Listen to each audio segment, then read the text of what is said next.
Hey guys, Adrian here for the Digital Dojos, and today I have a kind of backstory on my PayPal or a PayPal story for you guys, something with customer support and a little bit of a rant. And I know I've been using this channel a lot to kind of talk about vlogs and topics, but hey, I figured if it helps somebody out there, it's worth posting in my opinion.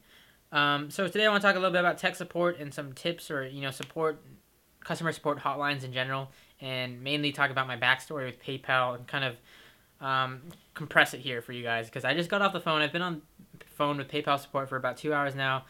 Not even resolving, trying to resolve an issue that I was having, and I want to reshoot this video because I didn't need to make it longer than it was or make it as long as it was, and really pack it down to essentially the issue is this: I have a PayPal account, and as many of you know, I work a lot with online services. That's how I make my income, mainly through revenues online, through client services. I do a lot of work for clients. They pay me through PayPal, and I also go and send out payments through PayPal. I do a lot of payments towards, like stuff like server, hosting costs, etc., etc. A lot of that is all handled through PayPal, so it's a big essential service, and essentially, I guess that's weird to say, in my workflow.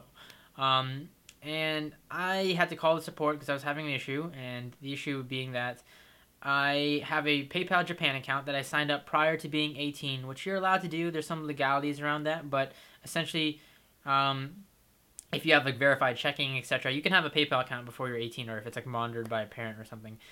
Though, however, there is situations where to verify certain stuff, you do need to be of age, and you can't spoof your name, your age or anything like that. And I understood that. So I understood that when I hit my sending limit recently, which I had no idea existed. And I think this may be unique to PayPal Japan.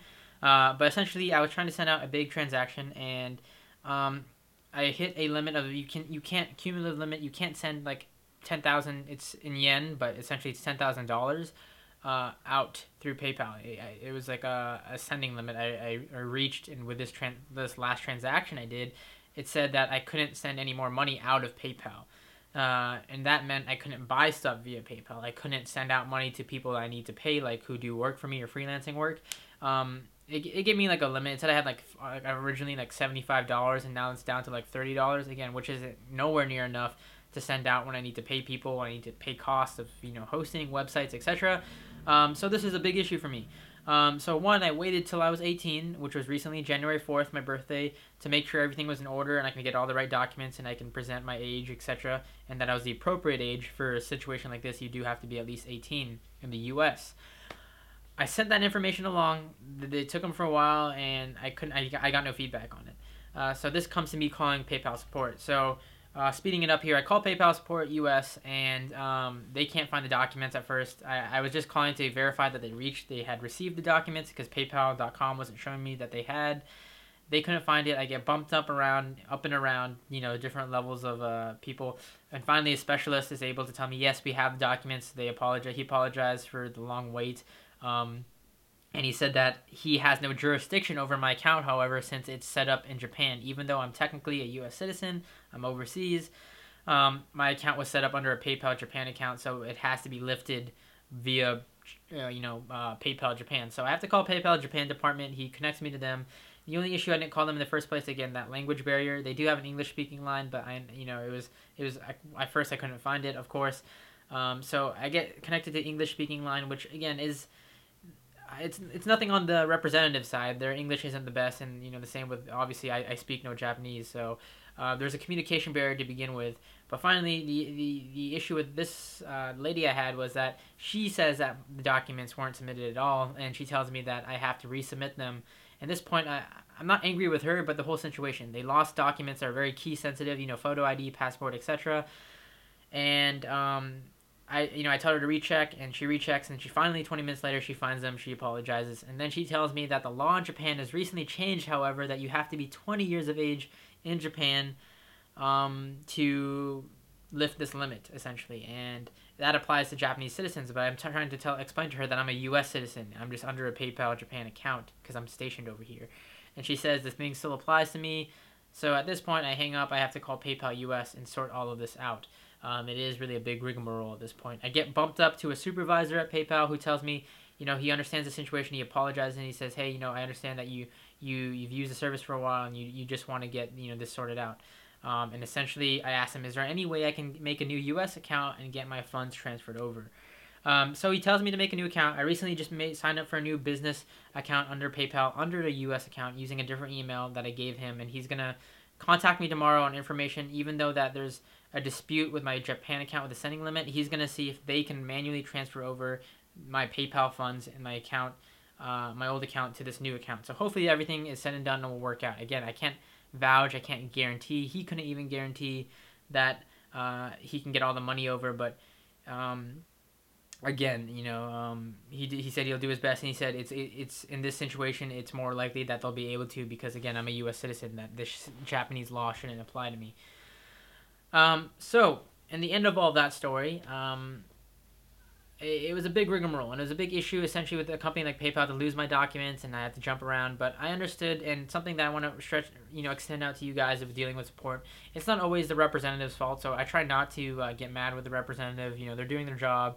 And coming from an IT background and IT field, I understand that there is levels of support that they implement in these centers, and that the first level support don't technically know a lot of all this stuff. They kind of just read off of stuff, get your basic information, and either outsource you to somebody else or try to resolve using basic information the issue.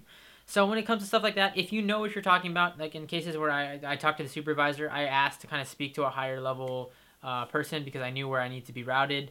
And sometimes you'll run into the issue like me where they kind of bump you around the same departments back and forth. So it's always, again, key to say, I know what I need to talk about. And you don't want to be rude about it, but just say, whether it's tech support or whatever, you can say I have basic information about my issue. Can I just be bumped up to a level 2 technician? Can I be bumped up to this department, etc., etc.? Speak to somebody who may be able to help me out with this. And again, you don't want to be rude about it, but that typically can get you around a little bit faster. Also, have your information readily available and written down. I say written down because yes, it's nice to have a computer in front of you and all of that, but it's also great to have it written down and ready. Like PayPal essentially asks you for a lot of information, like your primary email, your last four of your credit card to verify your account, your your phone address or your phone number that you use with the account. So have that stuff readily written down so you can just again present it to them right when you get to a new department or right when you get to a person that you're going to speak to. Again, in those situations when you're being bumped around a lot, typically they'll send a ticket if they like, let's say you're at level 1, they send you to a level 2 person. The ticket will kind of address to the level 2 guy what your situation is, but it's always in the case that you're getting bumped to the same departments back and forth, it's always nice as soon as you get to a new guy to say, hey, I've already been here, I've already spoken to this, I need to go here or there, that's not always the case because you may not know where you need to go, who you need to speak to. So it's always nice to let them know right off the bat. That way you don't have to go through this whole process of them getting all your account information over and over and over again like I did. And be patient. I know it's hard, but especially when they put you on long holds and stuff like this, try to be patient.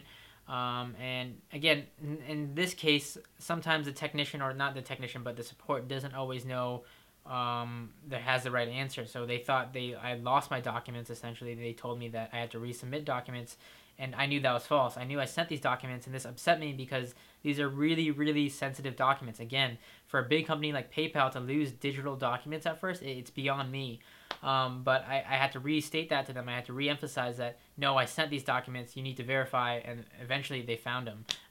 Again, I don't know what the issue was, but I hope this helps somebody out. I know it's a long story. I know it's a long vlog, and again, if you have to deal with PayPal or whatever it may be patient. I hope this helps out. I hope some tips may extend out to you guys in your situations. Love to hear your own stories. If you had any crazy support stories, leave them down in the comments below. Thanks for watching, guys.